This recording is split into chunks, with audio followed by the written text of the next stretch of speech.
আসসালামু আলাইকুম ভিউয়ার্স। তো আজকে চলে আসলাম আপনাদেরকে পটল বিক্রি করার ভিডিও দেখানোর জন্য। তো গত পর্বে দেখিয়েছিলাম পটল কতটুক হয়েছিল। আজকে আপনাদেরকে হাটে নিয়ে গিয়ে দেখাবো পটল কী দামে বিক্রি করলাম। তো দেখতে হলে সাথেই থাকুন। তো সাইকেলে করে পটল বেঁধে নিয়ে হাটের উদ্দেশ্যে রওনা দিলাম। তো আমাদের স্থানীয় কাঁচা বাজারের হাট নহাটা বাজার। তো পটলগুলো সাইকেলে ভালোভাবে বেঁধে নিয়েছি যেন না পড়ে। তো আস্তে আস্তে চলে যাচ্ছি আমি হাটের উদ্দেশ্যে। তো দেখা যাক আজকে পটলের বাজার কেমন যায়। তো আসার পথে এক চাচাকে জিজ্ঞেস করলাম, সে পটল বেচে যাচ্ছিল কত টাকা করে। সে বলল 1100। আমি তো অবাক শুনে, এতদিন পর পটল তুললাম, এত কম দাম। তো দেখা যাক হাটে যাই কী বাজার পাই।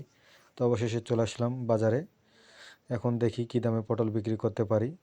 তো পটলগুলো এখানে কাস্টমারকে দেখাচ্ছিলাম। তো একজন অবশেষে দাম দর হলো, এক চাচাকে অবশেষে আমি পটলগুলো 1100 টাকা মন বিক্রি করে দিলাম। তো পটলের বাজার খুবই কমে গেছে। তো অবশেষে আমি 550 টাকার পটল বিক্রি করলাম। সেখান থেকে 20 টাকা খাজনা, 530 টাকা বাঁচলো। আসসালামু আলাইকুম।